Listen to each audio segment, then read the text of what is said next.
बहुत बहुत स्वागत। आप देख रहे हैं मथुरा हलचल न्यूज। आइए बढ़ते हैं आज की ताजा खबरों की ओर। महिलाओं के सशक्तिकरण की दिशा में कार्य कर रहा है आयोग। डॉक्टर बबीता सिंह चौहान मंगलवार को मथुरा लोक निर्माण विभाग के सभा कक्ष में डॉक्टर बबीता सिंह चौहान अध्यक्ष उत्तर प्रदेश राज्य महिला आयोग की अध्यक्षता में महिला जन सुनवाई समीक्षा बैठक संपन्न हुई।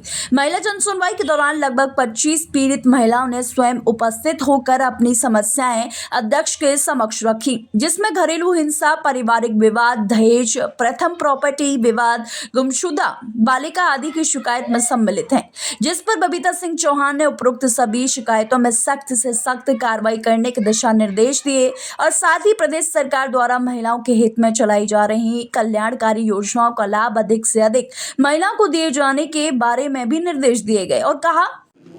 देखिए, अभी मेरे डिपार्टमेंट से संबंधित सभी अधिकारियों के साथ मेरी बैठक हुई, जिसके बारे में सारी जानकारी ली, किस डिपार्टमेंट में कैसा काम चल रहा है और सुनवाई अभी होना बाकी है। जैसा आप देख रहे हैं कि बाहर हमारी कुछ पीड़िता महिलाएं वहाँ बैठी हुई हैं, तो सुनवाई करना बाकी है। बाकी अभी सबसे रिपोर्ट ली है और अगर लास्ट रिपोर्ट की बात करें आप, तो जो लास्ट मैंने सुनवाई की थी लास्ट मंथ, वो भी रिपोर्ट मेरी काफ़ी अच्छी रही, जिसमें मैं आपको बताना चाहूँगी कि 31 मेरे कुल केस थे, जिसमें से 20 समाप्त हो गए और 11 प्रचलित हैं।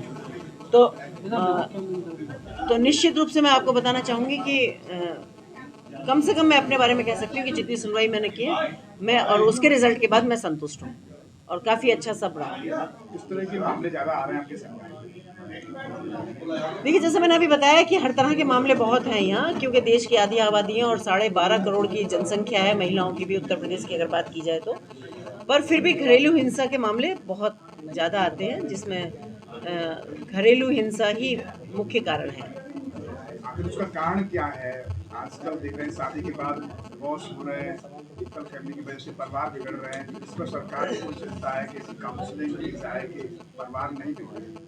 देखिए, अभी हमारी यहाँ बात हुई है और हमारी कोशिश ये रहती है कि जैसे अभी एक भाई आए थे तो वो कह रहे थे कि भाई कुछ केस दर्ज नहीं होते या वो नहीं हो रहा या लेट हो रहा है। मैं आपको बताना चाहूँगी कि हर किसी की, सरकार की भी, हमारी भी और प्रशासनिक तौर पे भी कोशिश ये रहती है कि जो घरेलू हिंसा के मामले, क्योंकि कई बार बहुत गुस्से में आके छोटे छोटे डिसीजन, मतलब छोटी सी बात होती है लेकिन डिसीजन बड़ा हो जाता है कि हमें साथ नहीं रहना है या हमें थाने में चले गए या हमने रिपोर्ट कर दी। तो कई बार उस वाली स्थिति में क्या होता है कि हम जब काउंसलिंग करते हैं तो उस वाली स्थिति में हम बहुत सारे घर ऐसे होते हैं जो बिगड़ने से हम बचा सकते हैं, जिनको हम समझा सकते हैं, जिनकी काउंसलिंग कर सकते हैं। तो मुझे लगता है कि कहीं ना कहीं अगर महिलाओं की बात की जाए तो ये उनको अपने अधिकारों के बारे में जानकारी नहीं है शायद, तो उनको उनके अधिकारों के बारे में जानकारी हो थोड़ी सी, और थोड़ा सा ये अवेयरनेस है जो जब ये हो जाएगी तो मुझे लगता है कि शायद हम इन चीज़ों में कमी आ जाएगी। सारे घरेलू हिंसा, मतलब सारे घरेलू हिंसा नहीं, ज़्यादातर घरेलू हिंसा के थे, बाकी और छोटे मोटे थे जिसमें वही सब बात थी। जय गुरुदेव हॉस्पिटल महोली रोड मथुरा। हमारे यहाँ minor, OT, emergency, ICU, PICU, NICU, सभी प्रकार के सीटी स्कैन, एक्सरे, अल्ट्रासाउंड, अत्याधुनिक पैथोलॉजी लैब, प्राइवेट एवं जनरल वार्ड, डीलक्स रूम, महिला चिकित्सकों द्वारा डिलीवरी सुविधा, आंखों का ऑपरेशन, दांतों का उपचार, सभी प्रकार के ऑपरेशन, उचित दर पर दवाइयाँ, 24 घंटे एम्बुलेंस सुविधा, जनपद में सबसे कम दर पर 100 रुपये में ओपीडी सुविधा उपलब्ध है। संपर्क करें 8650777901।